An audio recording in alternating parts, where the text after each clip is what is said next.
Next session is going to be led by Ms. Geetha Narayan Swami. Geetha Madam is a founder member of Saath and Frisia. She is also a co-founder of Myth versus Math. Geetha Narayan Swami is mom to two boys, one out of which is a software professional working on projects in the UK and Ireland. Her another younger son is Vinayak, who is 22 years old, with Sturge-Weber syndrome. Madam is also the head and she manages the support group of Sturge-Weber syndrome families in India and its neighbors. She is one of the founding members of Saath, a Delhi-based parent support group, Frisia, a Delhi-based NGO working on the creative talents of children with special needs, and recently member of SCAN, Inclusive Living Project in Chennai. Over to you, Geetha Madam. Geetha Madam is going to discuss about the current challenges of adults with special needs. All the best. Good morning, everybody. My thanks to the SNCC Rehab Foundation for having me over for this session. I expect to speak for about 40 minutes, for 45 minutes, and then we'll have about 10 minutes for question and discussions. Next. I need the slide sharing, Harshali, of my presentation. I'm going to be presenting for about 40 minutes. Yes. I'm just opening it. Sorry.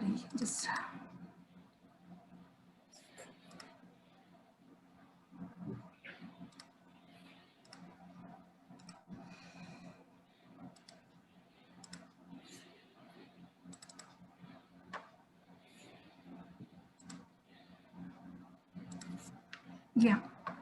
Next, please. Yeah, this is Vinayak, my 22-year-old son with Sturge-Weber syndrome. It's a rare disease which occurs one in several thousands of cases. And this is caused by a rogue gene. It's not a hereditary condition. It causes vascular malformations, which show as a pink birthmark on the face and head region. Since this is a syndrome, it is accompanied by a cocktail of conditions, namely seizures, skin afflictions, glaucoma, and cognitive impairment, and fine motor and gross motor impairment as well. Vinayak attended Vasant Valley School in Delhi for about 10 years.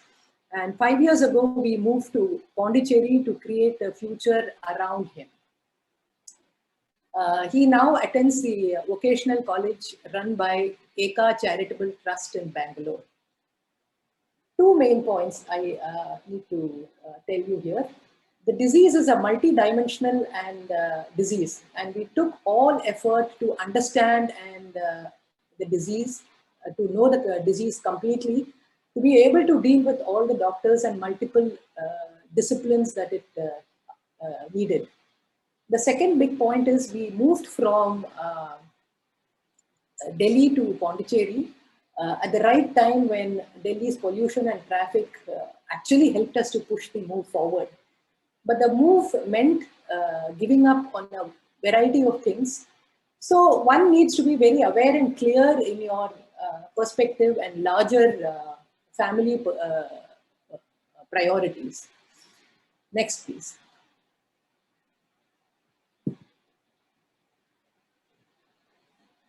I'm going to be discussing the four dimensions to the challenge that parents and adults with special needs face. One is purpose and identity. Second is peers and social standing.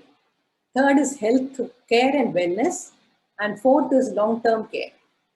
In seminars and conferences, the presenters normally talk about their experiences. There is a lot to learn from, but everyone's experience is unique. The parents are then left to figure out for themselves the way ahead and what will work best for their child. What I'm trying to do today is to go beyond just experience sharing and look at a few generalized learnings to provide a framework. The parents can then use it as a roadmap of possible challenges that they would face with adults with special needs. Next slide, please.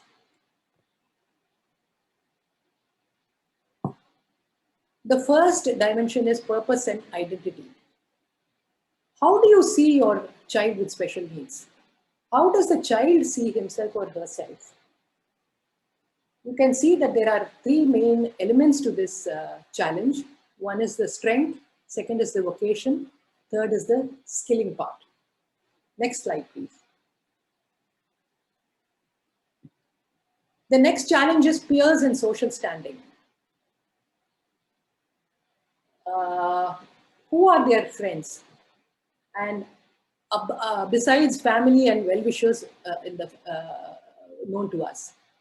And we have all grown up with making friends in the college, in schools, in at workplace, at hobby centers, etc. How do we make this happen for our children? Is one challenge that we should seriously look at. Next. The third dimension is healthcare and wellness. These have the elements knowledge, networking, and alternative systems. Knowledge and condition, knowing when to do what is very, very critical. And there exist alternative systems. We should be aware of that as well. Next slide, please. The fourth and the most important one is the long-term care. What will happen after the parents are no more? How do the children continue to get emotional support, care, and lifestyle? This is all what we need to think from the beginning itself. Next slide, please.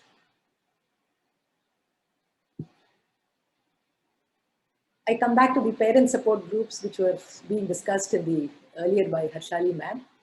Parent support groups have a huge role in empowering parents on all the four dimensions. SCAN in Chennai, for example, is a great template. The main thrust of my talk is about parents who have to make arrangements right from the beginning, pretty much from the childhood of the child's early years. All planning should be based on the premise that the child is going to outlive the parents. Parent support groups have a huge role to play in helping to face all these four challenges. So please start or join us group and take active part in empowering yourself and empowering others in the process. Now let us look at each challenge in a little more detail. Next slide, please. Okay, here I'm going to, the first challenge is purpose and identity. I'm going to share a story of Sunil Gavaskar and fast bowling.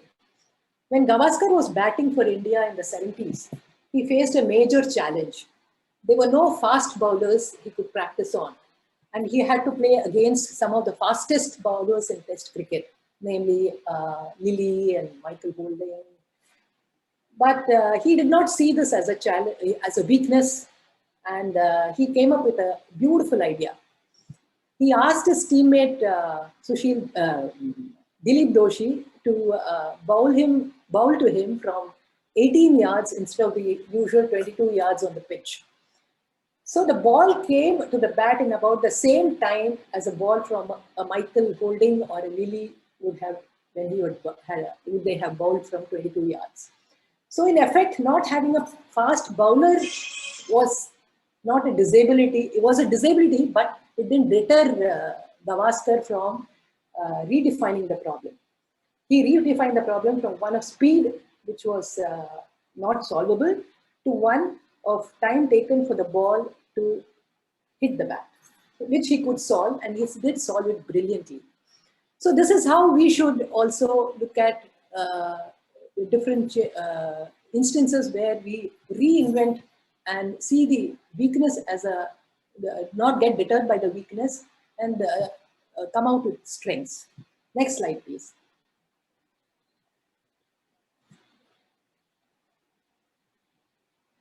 The first challenge is purpose and identity, and we are going to discuss the first element, which is the strength. Recognize the cognitive and physical limitations. Identity built on strengths and workarounds for weaknesses. The first step is to recognize the disability and the limitations. They are real and nobody can pretend that they don't exist. They are going to be, we cannot wish them away. They are going to be there all the time. At the same time, it's important for you to look for strengths, and you will find surprising strengths that you could then possibly build at least as a hobby, if not as a vocation. The idea is a sense of purpose more than as a livelihood. The main point is that all of us have an occupation-based identity. We are either doctors or engineers or teachers. It's imperative that these children, for these children, they are not defined by the disability. And calling them differently abled is also just empty words. It's people like Gavaskar or Ronaldo or Federer who are differently able, and no one calls them that. There are also some strengths in these children that we need to constantly look out for, like music, perfect pitch, rhythm, memory, coding skills, etc. They need to be looked for and recognized as such. We have all read the story of the visually impaired guy carrying the mobility impaired guy on his shoulder, and both of them making progress in life. Next slide, please. The next element is the vocation.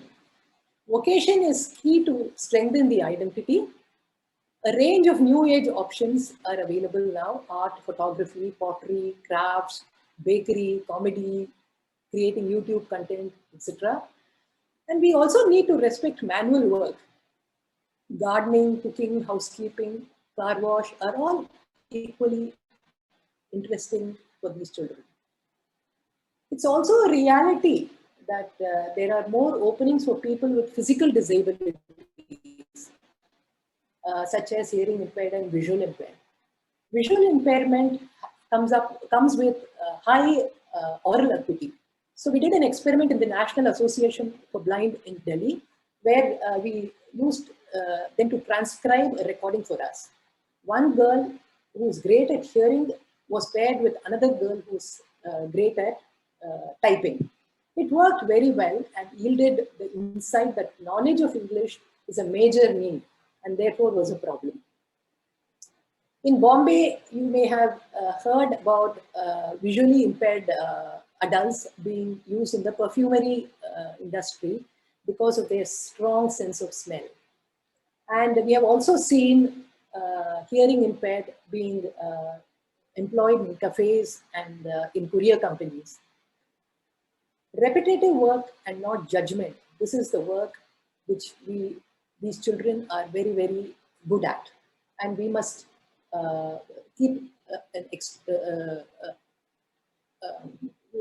we must take account of this when we are looking at vocation for these children. And I must also mention Enable India here. Enable India is an NGO which in Bangalore, based in Bangalore, which works with employees children with adults with disabilities in various organizations. Next slide, please. Skilling. Technology enables a variety of new opportunities. We need to create a live lab, a safe space for learning and employment. As technology changes, new areas of opportunity open up constantly. Example, voice-enabled devices like Alexa, assistants like Siri are of great use to work around cognitive impairment and motor weaknesses. After medical transcription, there was data entry, then correcting digitized files, and now to data annotation and labeling to enable artificial intelligence systems. There is always a new thing coming up in the high growth areas. One such thing is the elder care. And many of the special need adults can bring enormous joy and support to them. So a lifelong learning and skilling is an important objective that you have to plan for and provide time, budget, and assign a problem owner. A live lab where people with special needs can work and learn and earn is one area to consider. The reality is that a lot of employees prefer visual or hearing impaired, and much less preference is given to cognitive impairment. They also find it a big challenge that their entire workforce needs to be sensitized to such and absorb to sensitize such workers. And we shall see the next example. Next, please. This is a story of a boy called Nicky. Sorry, this is, we are going to discuss the challenge 2, which is our peers and social standing. I'm going to tell you a story of Nicky, a boy with Down syndrome. A fast food outlet, Wendy, employed a boy with Down syndrome, and the people were unaware of the challenges faced by Down syndrome children, and they didn't know how to handle him. Nicky arrived on the first day. He was very enthusiastic, and he was at the counter. In those days, there were no computers to take the orders. So the cashier had to shout the order and for the production team to start work on. So when one of the grill men asked the cashier what the next order was, Nicky promptly said, no onion, it's a burger, no onion, no cheese. Then it happened again and again and again. He repeated the orders exactly. That was when the owner recognized that he had a photographic hearing, which was a great skill to have in a fast food outlet. So Nicky became a favorite of all the whole entire production team, and they all wanted him to help them out with the orders. His mother later on said that he's never been accepted anywhere like he's been accepted here. So dealing from strengths and dealing with the situation positively are the keys to inclusion. Next slide, please. In inclusion, need for a peer group from a regular society, need to find a safe buddy from any social class, any age is critical.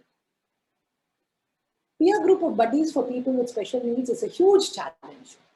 People with special needs have no ideas or notions about social class, rich or poor, etc. But the rest of the world does. So one possibility is to use unifying factors like gully cricket, antakshari, mobile phone games or computer games to bring people together. We found success in Pondicherry in getting peers from the neighborhood village. Volunteers from Smileys in Bangalore have come forward to be buddies to special children, and it's working out well. Smaller towns are somewhat easier because everybody knows everybody. So purposefully seek out buddies and make a friends circle happen. Next. People with special needs and their families are important as social builders. They help parents catch a break too. Inclusion in the larger fabric of society and the neurotypicals is important.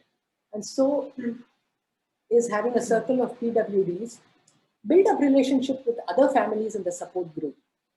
The interactions among people with special needs should be planned so that the pairing and the buddying happens and it's very strong. Fashion shows, dance, singing, etc., where the PWDs and their siblings participate. And important mixing events also are opportunities for discovery. I must mention that parents also need an occasional need to let their hair down and enjoy themselves. Families with special needs are imperative if you plan to leave your child for some hours to take a break. They recognize things like medication, timings, response in case of seizures, etc., that an average family may not understand. Next slide, please. Siblings have their own special needs. Siblings can be excellent buddies and educate and involve the extended family. The siblings need a special sibling peer group as well because they are the neglected lot.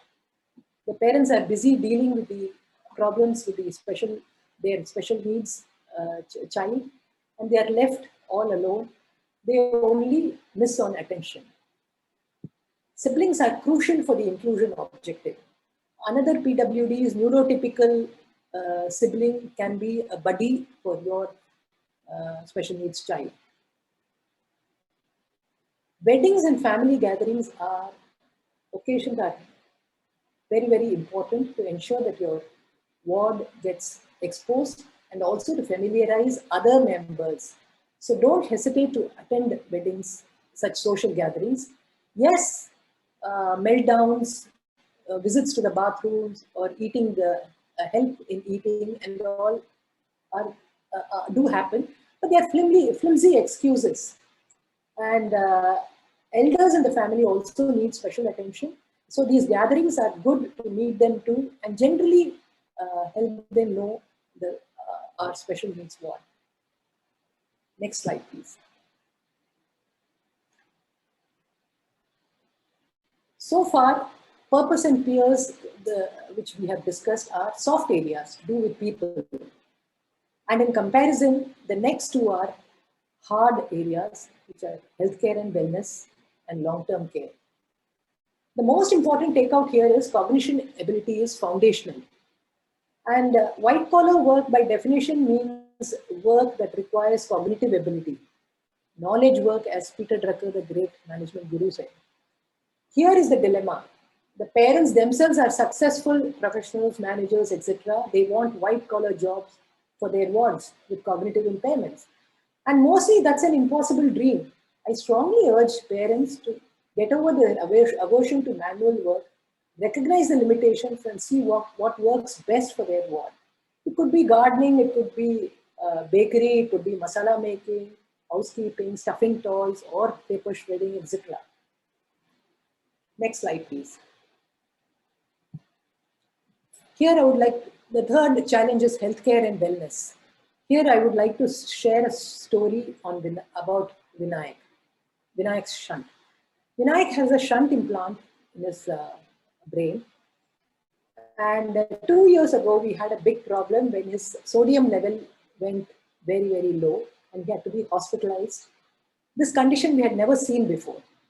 Columbia Asia Hospital in Bangalore did a great job in getting him back in shape. And there were a lot of learnings on the way. Vinny shunt, when the CT scan of his was taken, the doctors called us to alert and show us that the shunt had moved. Another interpretation is that the shunt was where it was supposed to be, but the brain had grown. That was possible to say only with benchmark scans from the past. We got them out and shared it with the team, and the doctors were all were convinced, and all was well. The point here is that it's we who offered the second interpretation, saying that we have seen the earlier scans and which the doctors understandably hadn't. And I should note both the expertise and the openness of the Columbia Asia team showed, and it was very, very good. Thank you. Next slide, please. Next slide. Now the first element is knowledge. You should know knowledge about, you should know all about the condition which your child has. Doctors need a precise briefing. You need to know and direct how they think and you should not be deterred to ask questions. So it's important that you know as much as you can about the condition of your child. So read up all about it. If there is a foundation which has a book on the condition, buy it, read all about it, and keep all the earlier scans in a very organized way. By and by, the adults with special needs do not have an insurance. So this is a big problem in larger corporate hospitals where they assume that you have insurance and proceed to test, retest, call a specialist for something, call another specialist for a second opinion, etc., etc. It's not easy to get into this as an equal and play a role in this. The range of expertise and specialities that you may require is mostly in specialty hospitals. So to get the best for your ward, you really need to work on this and build a base of knowledge as well as a database of specialists. Medication interactions is a real worry, and that also needs specialists to work together. Next slide, please. The next element is networking. Build networks with medical professionals. Try to build knowledge and a center of excellence for the condition of interest at a multi-speciality. It pays dividends in the long run. Surprisingly, hospitals do not seem to realize that people with special needs are actually repeat customers, whereas the normal guy comes, gets treated, and goes away. Special needs are likely to be users of a wide range of departments and therapies. So it makes sense to work with different specialties in the same hospital, so they all can work together and at least have some prior knowledge of the patient and the condition. Parent support groups are good sources of actual experiences of parents and for referrals of good specialists. There is also a larger insensitivity in hospitals. People with special needs do not get a fast track.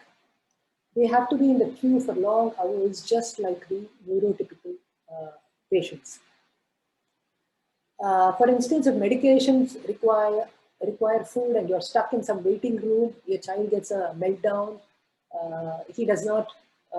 he loses patience and gets edgy and does not cooperate in the diagnosis. These all need to be addressed by collective action. So the medical professionals have to be explained all these things, and the hospital has to ensure that your child moves on a fast track. Next slide, please.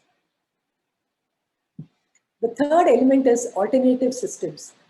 Every case is different. One size does not fit all. Alternative systems like Ayurveda, Siddha, homeopathy, therapies like yoga, music therapy, magnet therapy, art therapy, acupressure do offer possibilities. It's not the case that only allopathy is the only solution. Alternative therapies do exist and often work in areas where allopathy does not, and where allopathy only removes the symptoms. So be open to exploring these, but be aware that one size does not fit all. Experimentation is important. Example, in Pondicherry, there has been success in a project to use Vedic chants to address hyperactivity, speech clarity among special needs children. Will it work for your child? You have to try and see. It may be appropriate to mention Ayurveda in this context. Their approach is precision Ayurveda, and they also offer integrated allopathy plus Ayurveda initiatives, for instance, at Medanta in Gurugram. Next slide, please. The last element is long-term care. I don't have a story as yet because it is yet to be written. Long-term care is a work in progress, so I have nothing to share. But people are trying methods based on family, siblings, or a collective of parents, such as the CLAPS initiative in Chennai. The SCAN inclusive housing project in Chennai aims at a professionally managed setup with group homes, therapy centers. By the way, Mr. Gopinath of SCAN is going to be speaking later this afternoon in the summit. Please catch the event. Next slide, please. Finally, we come to the long-term care. Money is important, and so are these three instruments, which is guardianship, trust and trustees, will and testament. You need to provide for the ward, and these monies need to be safe and managed well to meet all of his or her requirements. This needs three additional actions besides the money. One is getting a formal guardianship arrangement made. Check out the National Trust website for this. Two, setting up a trust with a set of trustees and a clear book of instructions to them on the care that you want provided. A will and a testament that sets this down for the day when the parent is no more. Mr. Jitendra Solanki's book and workshops are super useful. He is also, I think, speaking at this summit. Next slide, please. The next element is trustees. Clear document of intent for the trust, exactly what it has to do.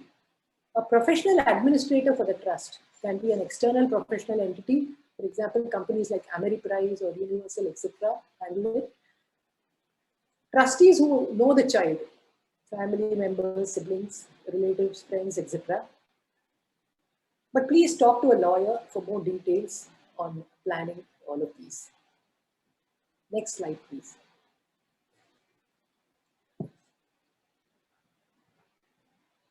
The next element is systems and processes. Currently, the popular options have pluses and minuses. The options existing are family-based arrangements where a family looks after the child, the institutional care where an institution looks after the child. Then there are systems and processes which are imperative. Please don't depend on people. Siblings, family, friends are best in governance role, not in implementation. Ideally, we need custodial care, a combination of personal trust and professional care. Siblings relationships, although the strongest, need a considerate approach, particularly after they start to work with a professional identity. In marriage also, the siblings, relatives, friends, etc. work out for governance, keeping an eye. It's a great idea, but don't plan in a way which predicates the day-to-day implementation of them. Custodial care is planned in SCAN inclusive concept. Next slide, please. A recap of the 4 dimensions of the challenge. One is purpose and identity. Second is peers and social standing. Third is health and wellness. Fourth is long-term care. Next slide, please. Recap and the main takeouts. For purpose and identity, focus on strengths, respect for manual work, emphasis on technology and learning. Next slide, please. For peers and social, the main takeout is build a buddy circle, be inclusive in social class, rich, poor, occupational groups, etc. and pay attention to siblings. Next slide, please. Health and awareness, health care and wellness takeout is know about the ward's condition as best as you can, network with doctors of all disciplines, and explore alternate therapies. Next slide, please. Long-term care main takeout is the 3 key elements: guardianship, trust and trustees, will and testament. Next slide, please. You would have gathered that the main thrust of my talk is that parents have to prepare on all of these all along, pretty much from the childhood itself. To do that, parents themselves have to be in good shape. So treat yourself well and learn when to conserve energy and when to expend effort. You have to be in good shape: physical, mental, emotional, social, financial well-being. This is very, very crucial. Next slide, please. Thank you. Here we come to the end of the talk. Thank you, Ms. Geetha. I'm sure that the way you begin with the 4 aspects, that is, first is the purpose and identity, second being the peers and social, third being the healthcare and wellness, and the fourth being long-term. You have definitely summarized out everything every single parent in the adulthood has to focus upon for their child or for their children. This was very useful, insightful, and will definitely help out other parents to prepare well in advance with respect to the guidelines you've set for them. Okay, there is one question I would like to ask you, ma'am, on the behalf of parents. We have received few questions way before only. What is the exact age the parent should start thinking of some kind of a residential setup or something? Do we have any kind of guidelines on those terms, ma'am?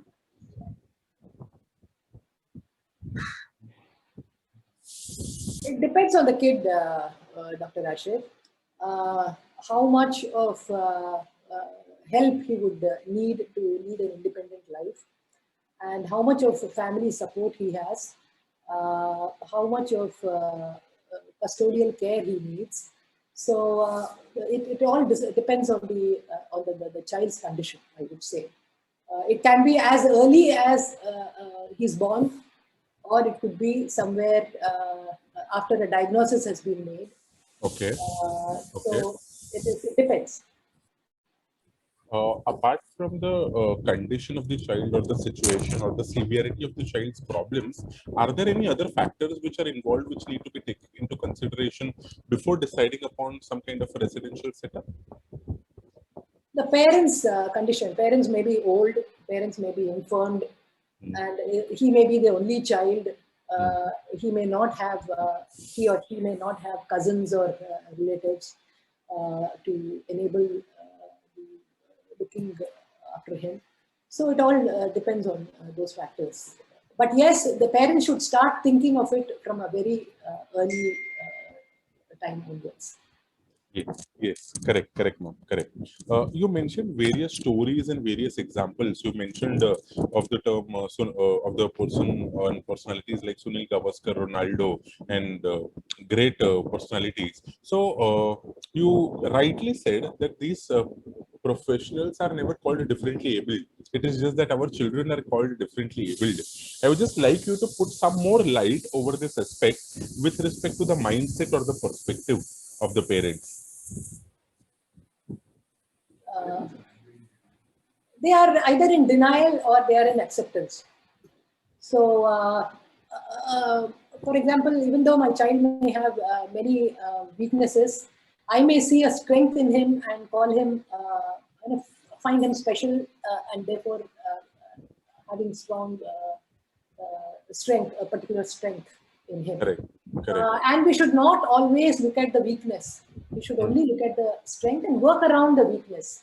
So weakness should not deter in pursuing the child's strengths. Yes. That's true. That's true.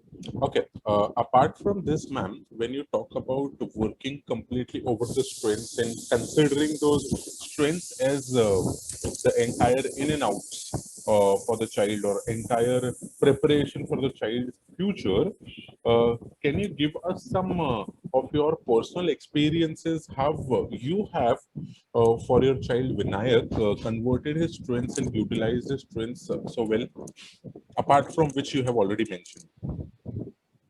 Music. He has a perfect pitch, and he has enjoyed the music even when he was in my womb. So I knew music was a very, very strong his strength. Correct. And he has always found solace in music. If he's bored, if he's frustrated, if he is, sad, he will take his music system, he will put on the earphones and listen to music. And these music he listens to are all very, very highly melodic, calming at the same time, and very therapeutic. We have also seen that. It's not some, high metal kind of music or anything like that.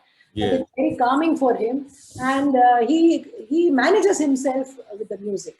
And even if he's alone, he does do that. Wonderful. Nice, ma'am. Any further questions from any parents? People are raising hands. I would want them to put their question in the chat box or the question answer section. And another thing which I would like to say is elder people, they like his company because he's very soft spoken and he does not have behavioral issues. Okay. And he has something or the other to chat with them. It could be music, it could be something about his school. So he shares information, he shares anecdotes. And so they look forward to his visits. Wonderful. So he has a very nice bonding with elders, I can say that. And he will discuss their common topic of interest over there with them. Wonderful. That's very nice. That's very nice of Vinay. Any further questions, parents? I would be looking for them in the chat box or the question answer section. Few of them have raised hands.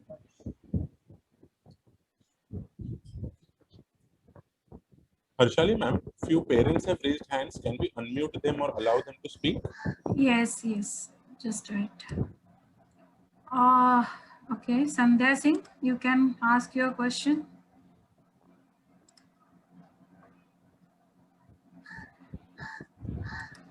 Or Poonam.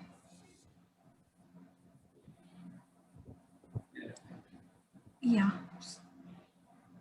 Poonam ma'am, you can go ahead with your question.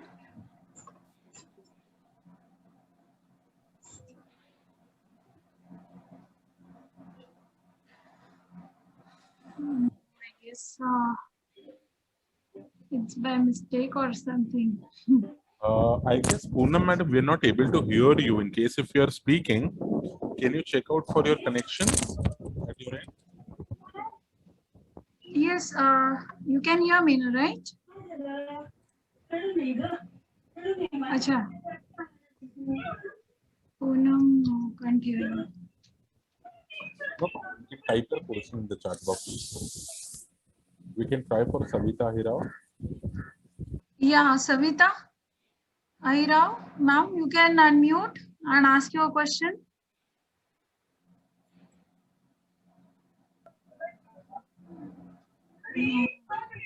Okay, Ankur Srivastava.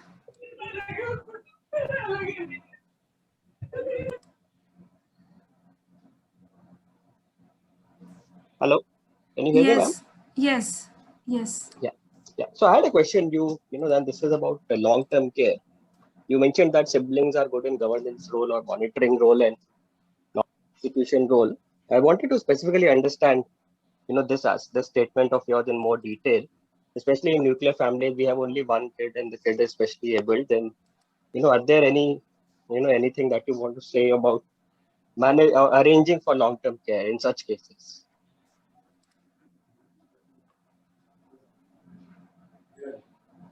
Where are you based? Mumbai, ma'am.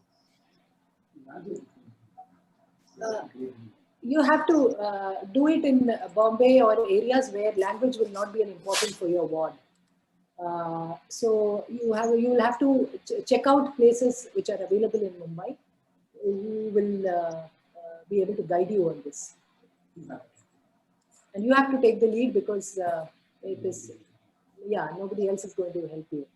So you find out what arrangements, residential options are available in Mumbai, and then go and meet them. Meeting is very, very important. So you check them out, talk to them, see the residential facility, see whether you can afford it, whether you're happy and reasonably